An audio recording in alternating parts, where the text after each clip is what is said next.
So I'm going to start by telling you about an email that I saw in my inbox recently. Now, I have a pretty unusual inbox because I'm a therapist and I write an advice column called Dear Therapist. So you can imagine, right, what's in there? I mean, I've read thousands of very personal letters from strangers all over the world. And these letters range from heartbreak and loss to spats with parents or siblings. I keep them in a folder on my laptop, and I've named it The Problems of Living. So I get this email, I get lots of emails just like this, and I want to bring you into my world for a second and read you one of these letters. And here's how it goes.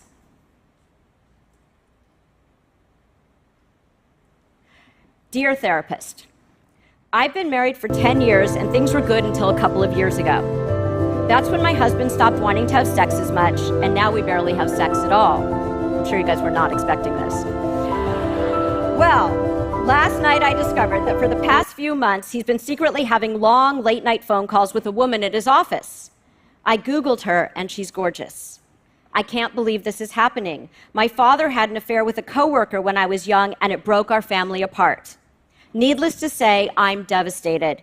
If I stay in this marriage, I'll never be able to trust my husband again, but I don't want to put our kids through a divorce, a stepmom situation, etc. What should I do? Well, what do you think she should do?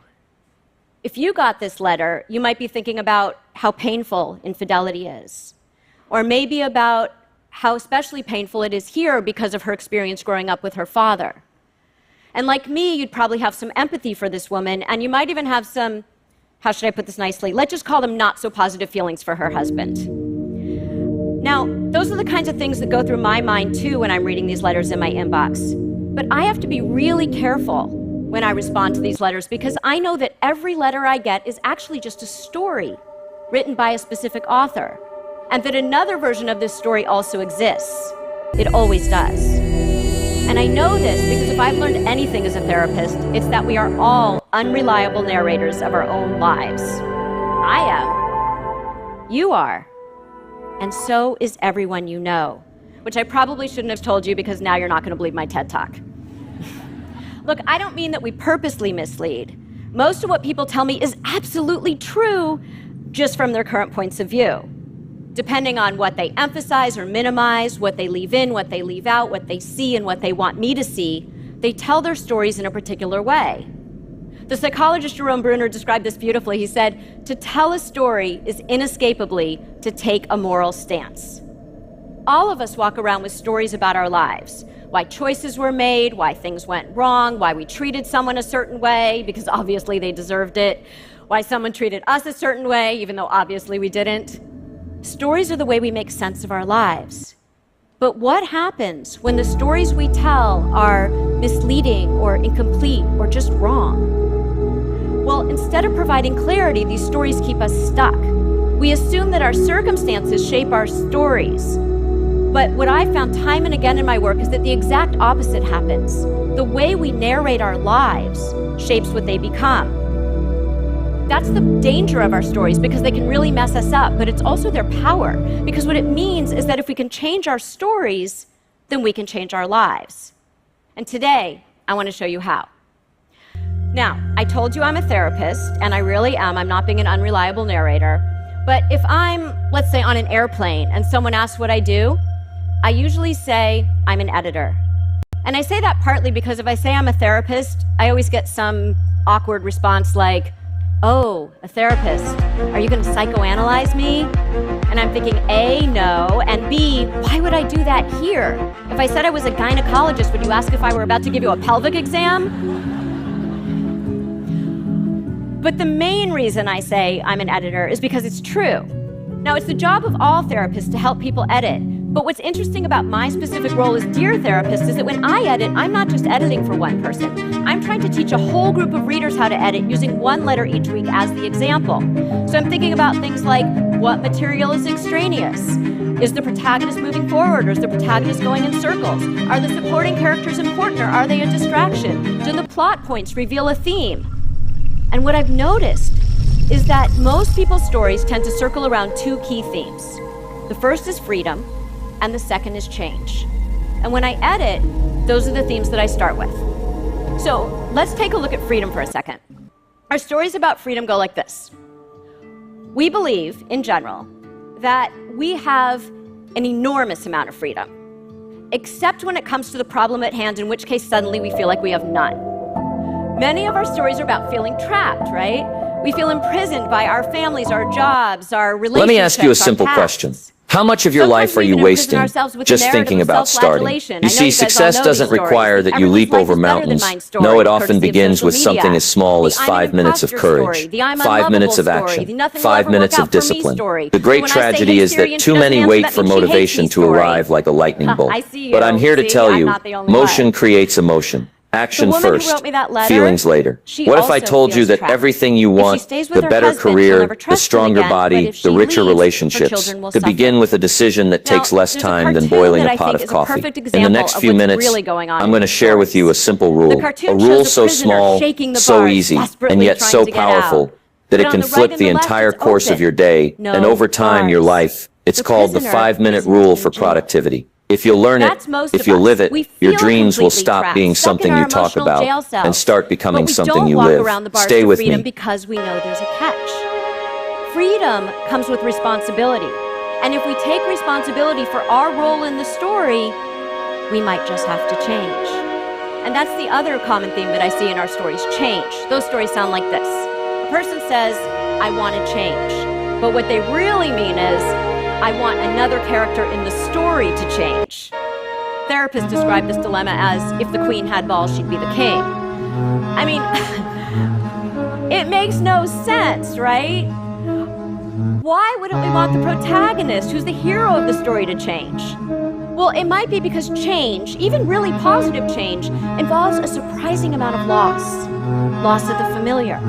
Even if the familiar is unpleasant or utterly miserable, at least we know the characters and setting and plot, right down to the recurring dialogue in this story. You never do the laundry. I did it last time. Oh yeah, when?